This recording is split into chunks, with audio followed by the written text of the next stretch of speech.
Alright, counting down 5, 4, 3, 2, 1. Go.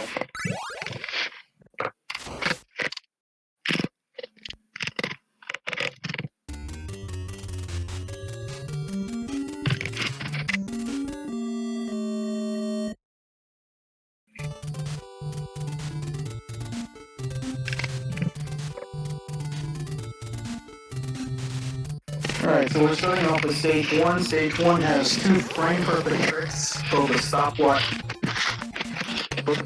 and a back crit. Get the stopwatch for an early stop, you have to kill an enemy on a specific frame to trigger the game to drop a stopwatch, which you need to activate on the first frame on the next screen.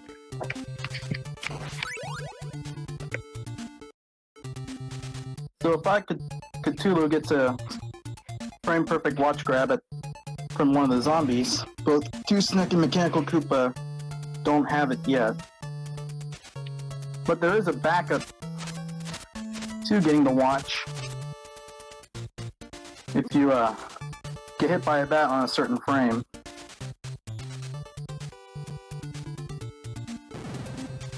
So if Cthulhu takes the lead going into the final screen of stage 1,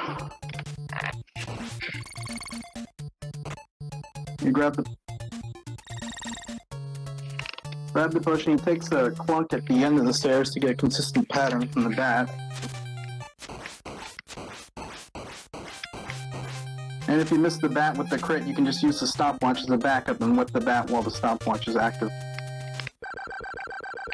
TheMechanicalKoopa nails the crit. TheMechanicalKoopa going for a different strategy. He's going to use axes against the bat. It kills the bat in 8 hits with the axe. And TheMechanicalKoopa nails the crit.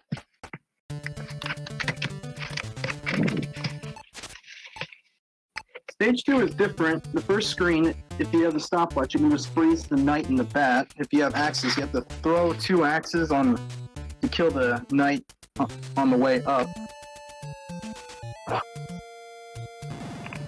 Otherwise, you take damage and lose time. Now, if you have the stopwatch, you have to pick up hearts. So you can activate the stopwatch when you get to the room with the crushers.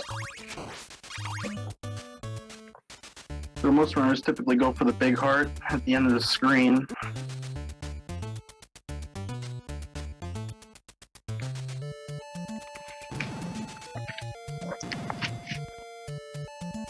In TheMechanicalKoopa's case, he's going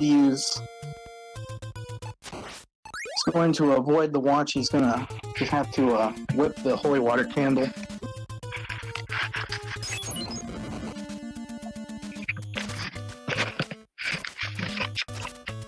Here you have a back boost that saves about 8 seconds as opposed to taking the stairs. All 3 runners get it. Next, I'm going into the book with Medusa. The strategy here is to stun Medusa with the holy water and fast whip kill by rhythmic mashing.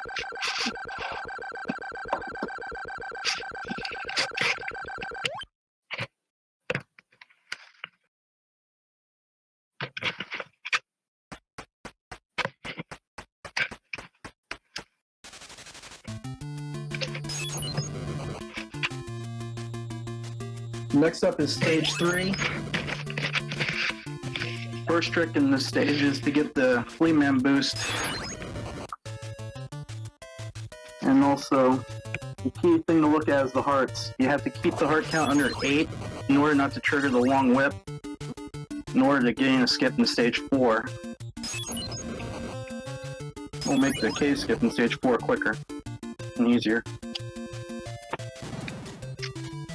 So in stage 3, Cthulhu got hit by the bat and lost time. TheMechanicalKoopa picks up the potion, which saves about 0.4 seconds since you don't have to stand and throw holy water at the second bird.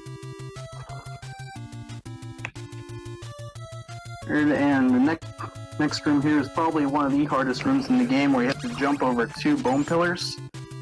over a gap. And it's really scary to run.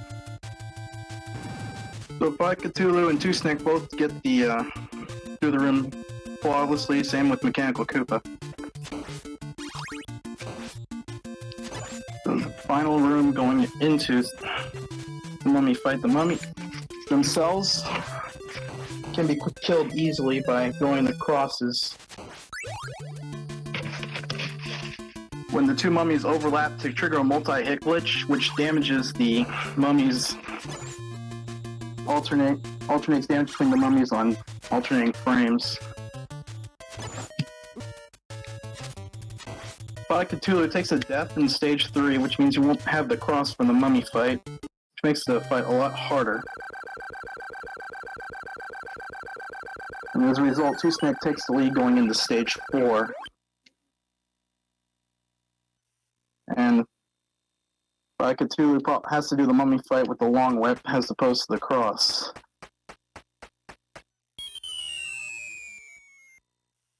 Which is an absolutely scary boss fight, especially if you get bad mummy patterns, like you did there.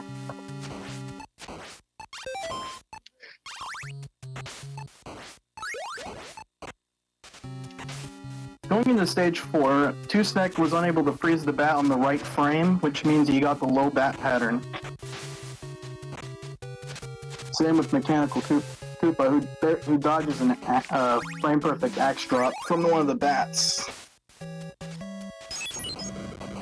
So here you pick up the long whip in order to deal with the next screen, which is an absolute nightmare to run.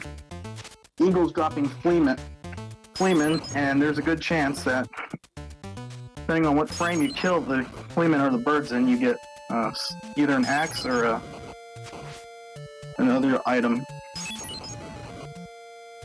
that could pretty much kill your run.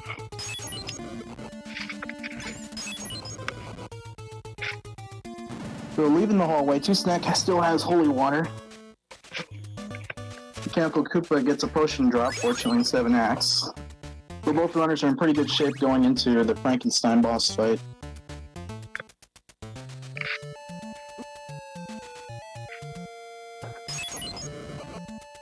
The time difference between Two Snake and Mechanical Koopa is probably about 5 seconds, so it's still anyone's race. And Two Snake kills Frankenstein rather easily. The trick to killing Frankenstein is stunning him and then whipping while Frankenstein is stunned. Different runners use different techniques for killing Frankenstein, but if you do it right, Frankenstein should not move during the entire fight.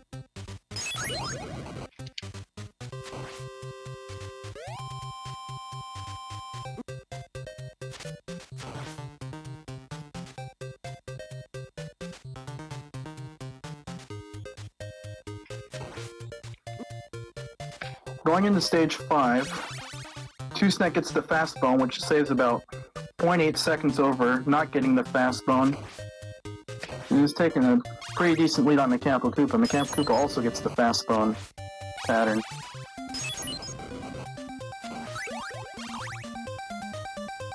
So it's still anyone's race at this point. Heart count could determine who takes the lead.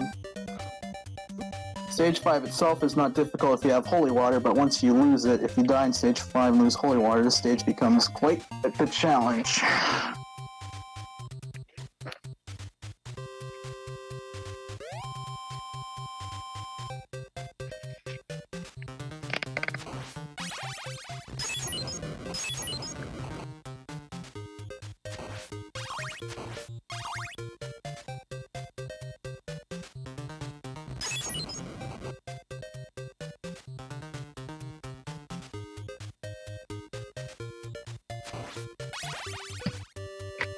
So Two Snake's entering the final section of stage 5, which has bone pillars, axe knights, and all sorts of fun enemies that you can stun with the holy.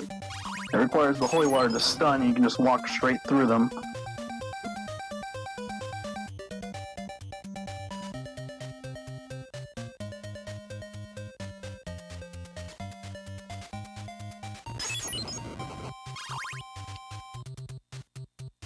TheMechanicalKoopa nails the frame-perfect strat of hitting the 2-frame window, of hitting that last foam pillar with the holy water, which will allow you to walk right through the foam pillar without taking any damage, whereas the world record speedrun just damage boosts right through there. Snack finishes stage 5 with the solid death kill.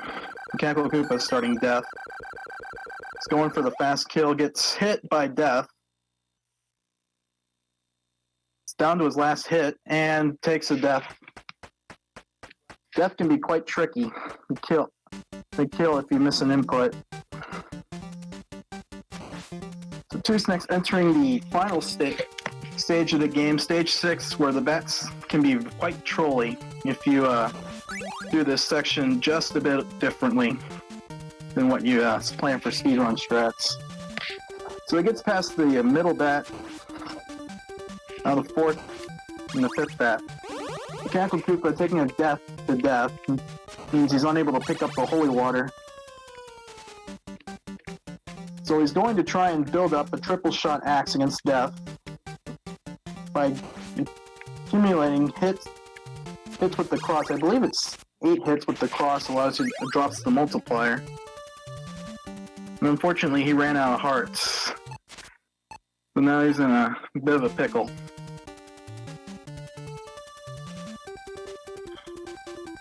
Two Snake's about to enter the Dracula fight. Pretty solid run by him. Going into Dracula, TheMechanicalKoopa once again is restarting the final room of stage 5. And Cthulhu is still on the final part of stage 3, although he seems a lot more primed to clear it this time.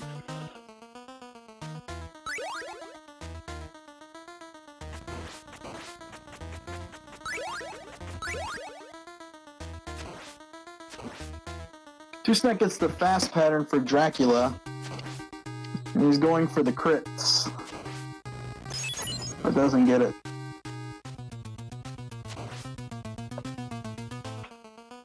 And Dracula can be quite a tough fight if something goes a bit off.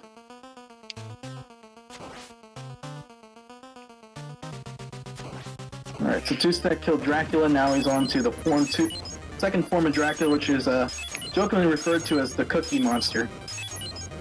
So his strat for killing Dracula's second form is alternating jumps and holy waters. Well, most people do holy water and 2 jumps. So Two Snack kills Dracula and finishes with a 1230. TheMechanicalKoopa is taking an intentional game over in stage 5 in order to pick up holy water on the first screen. But Cthulhu finally clears stage 3 and is on to stage 4.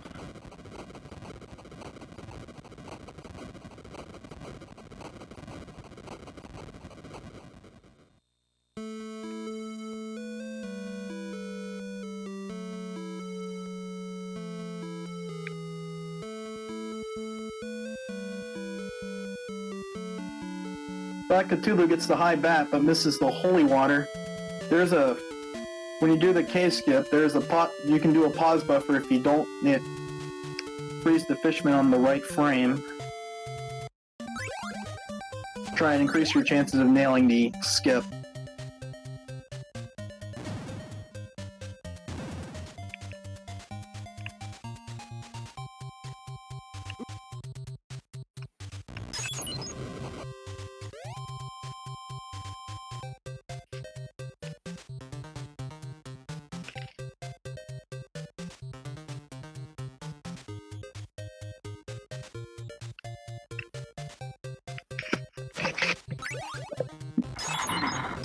Now, Black Cthulhu is entering the room with the Fleamen and the Eagles dropping Fleamen.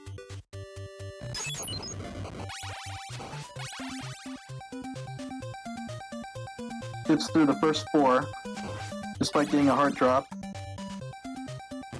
If you go through this room too slowly, Eagles and Fleamen start to spawn behind you. And that makes the room a lot more interesting. So he clears the hallway, he gets the hit on the Bone Dragon, so he should get a double shot from the next candle. And now he's on to Frankenstein. Mechanical Koopa is entering the final room of stage 5, hoping to get revenge on Death.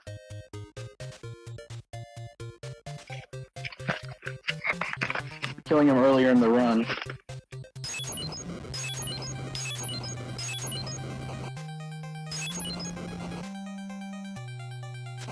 And here we go. Mechanical Koopa misses Whip Toss, but he clears the first set of sights that Death throws at him. Run out of hearts, so he just needs 2 hits on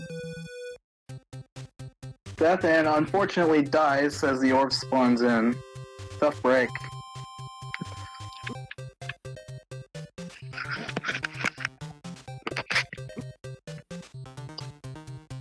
Black Cthulhu is starting stage 5. He gets the fast bone pattern from the skeleton. And Mechanical Koopa looks like he's taking an intentional game over to reset stage 5.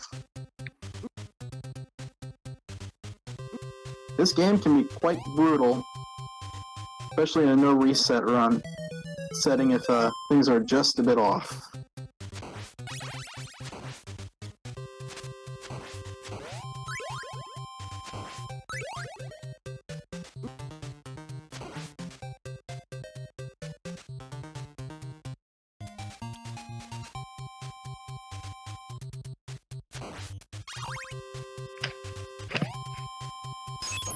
Now, Cthulhu is entering the second part of stage 5. Basically, this is where you pick up all the hearts that you need to kill Death with. He's got 16 hearts, which is more than plenty to clear the stage.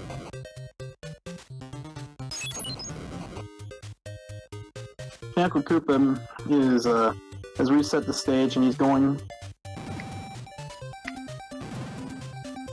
Both runners trying to finish in second. And the difference between the 2 runners is not that great, especially if for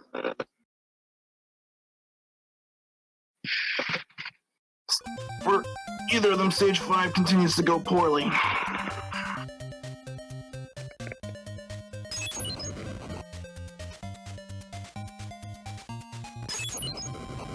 Now, if Cthulhu is in the final hallway before Death.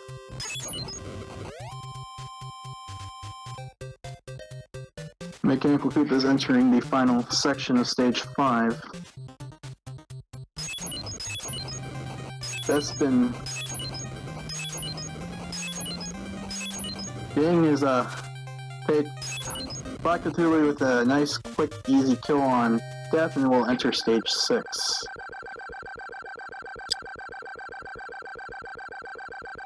While Mechanical Koopa is now entering the final hallway going into Death. Let's hope that third time's the charm for Death. It's quite an easy fight to screw up if you're trying to go too fast.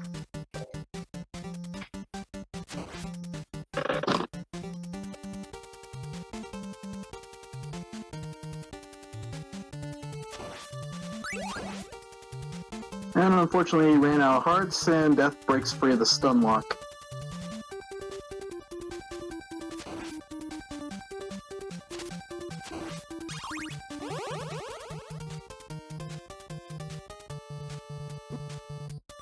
Now, Cthulhu is entering the 2 bone boosts.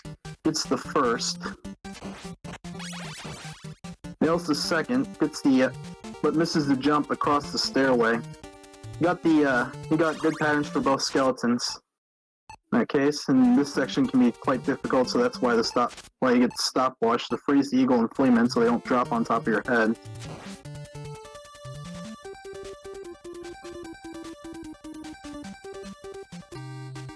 Now, Black Cthulhu is entering Draken, and it looks like Mechanical Koopa has forfeited. Because it's now on the demo screen.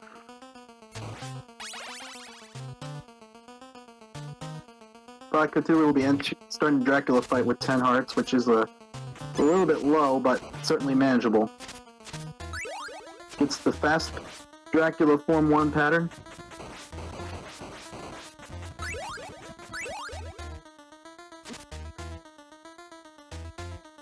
Tries to go for the crit, and misses. So he'll have to do it'll be a 6-cycle Dracula kill. And now Fly Cthulhu faces the Cookie Monster.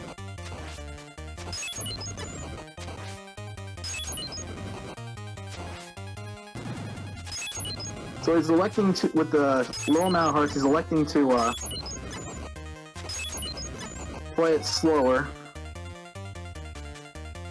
And he kills Dracula and finishes with a 2010.